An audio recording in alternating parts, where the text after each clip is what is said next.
Hey everybody, it's Lance here, Lance's Car Life. Now, I saw this late last night, and there've been a few videos out on it already, but I figure I'll talk about it myself for somebody's in the business. Now, as you can see, this is from C-Tech.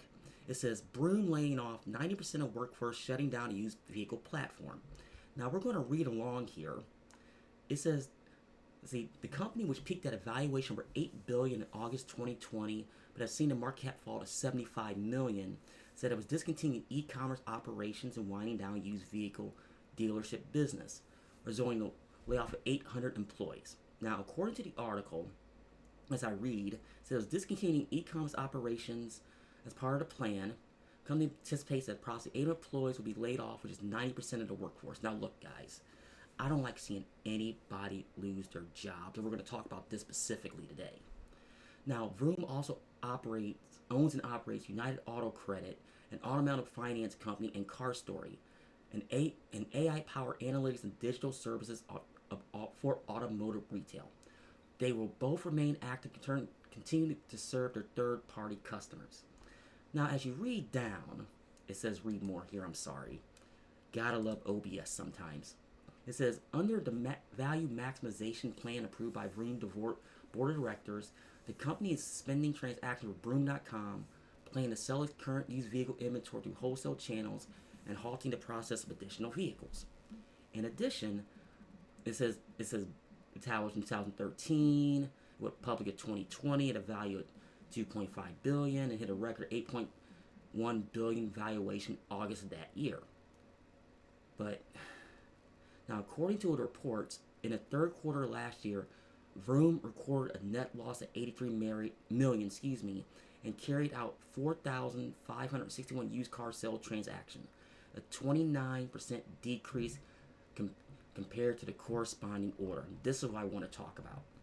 Now, as somebody in this business, I knew when they're in Carvana, this type of sales was unsustainable. Not the sales themselves, but how they were doing it. Vroom and Carvana was the two biggest offenders in this. They were way overpaying for cars. Now, in this situation, Vroom, they had United Auto Credit, which is subprime. At least I'm pretty sure they are, but have very limited interaction with them. So somebody in the comments below, correct me if I'm wrong about that. Now, with Carvana, they have their own in-house, which is Bridgecrest, which is the old Dry Time Financial. The big difference is Carvana last year bought ADESA Auto Auctions. So they're trying to hedge their losses by buying something big to try to get out of it. Now, I don't hear much from ADESA anymore, so if you're a car guy, let me know in the comments below. Now, back to Vroom. Vroom, given what the article says here, I'm surprised they lasted as long as they did. I really am. Now, when you're selling that few vehicles and you're down 29%, like I said, there's no way you can stay around, especially your financing arm is not picking up the slack. I mean, I'm talking about even the consumers themselves know they're overpriced. Now, my big concern is I don't know how many vehicles they have at auctions right now. Because I watched the Lucky Lopez video this morning. He talked about they buy the vehicle and store them at auction. Now, I don't know how many total vehicles are at auction they have at auction right now. So it remains to be seen if the used car market is going to take a blow as far as that. So stay tuned as far as that. Now, I'm not saying it's going to be moonshine and unicorns. I'm not saying that. But when you have somebody big like that who's basically number 2 in that space going under, it says a lot. Now, I don't know going into later this year what's going to happen. I wish I knew the answer. Nobody does. But I'm not going to sit here and scare everybody. So let's see how this plays out first.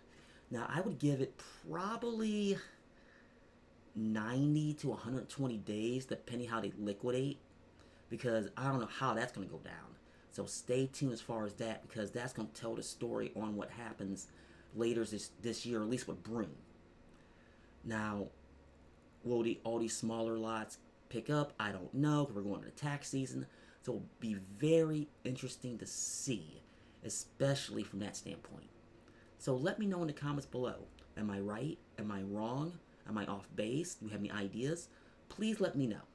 Now, before I forget, I want to thank everybody who watched the YouTube short here a couple days ago. I was not expecting how many people were going to watch that. And I'll leave a link above if I remember. If I remember to do it, I'll leave a link above or below down in the comments.